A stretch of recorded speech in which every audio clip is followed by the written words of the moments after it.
It began not with fire, but with a question. Across the world, people started to ask, who are we, really? Not just in books or churches, but deep inside, in dreams, in sudden visions, in the silent hours before dawn. A woman in Japan dreamed of a glowing triangle embedded in stone. A boy in Brazil sketched the exact alignment of Mars' ancient grid without ever being taught. A man in South Africa spoke fluently in a dead tongue matching symbols found beneath a pyramid. And scientists, once certain of history, began to doubt. Ruins were discovered that didn't fit the timeline. Pyramids underwater, monoliths older than civilization, star maps carved into bone, forgotten names echoing from cave walls.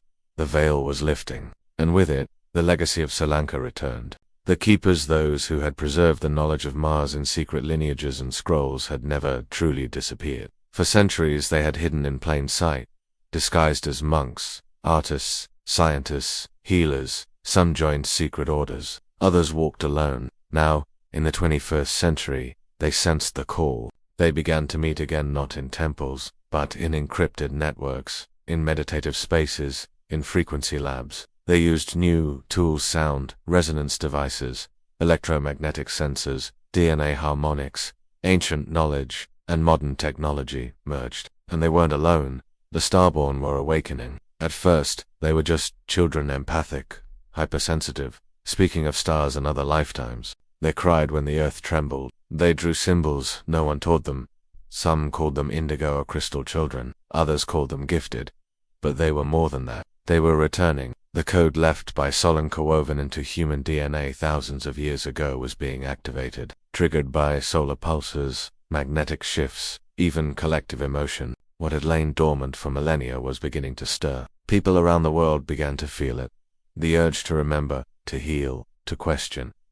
The pull toward resonance, unity, frequency. But with awakening came resistance. The Watchers had not vanished. Their bloodlines still ruled now, not from thrones, but from boardrooms, broadcast towers, data centers. They no longer needed pyramids. They had algorithms, markets, control grids, made not of stone, but of signal. They saw the rise of consciousness as a threat, and so the war resumed, quiet, subtle, but relentless. Some truth-seekers were silenced, some voices erased, others media distorted symbols, buried ruins, and replaced ancient truth with spectacle.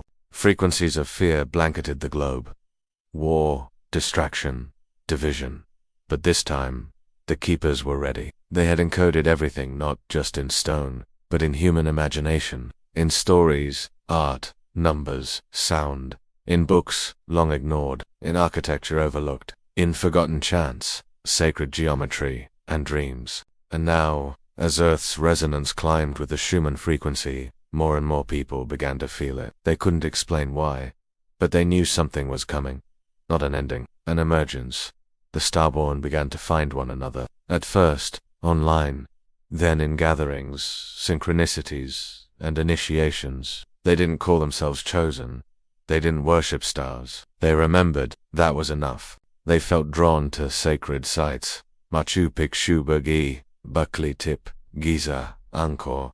Not to photograph, but to resonate. To walk where Salanchka once watched. To sing the frequencies again. And, somewhere, in the silence between noise, they heard the memory speak. You are not from here. But you are here to heal it. You are not gods. But you carry the memory of stars. You are not lost. You are returning. Governments couldn't explain the dreams. Churches feared the questions. But the earth knew. She had always known. Because Solanka's final gift was not a throne or a temple. It was a signal embedded in the very fabric of life. And now, after ages of sleep, that signal was growing louder. The Starborn were waking, and the world would never be the same.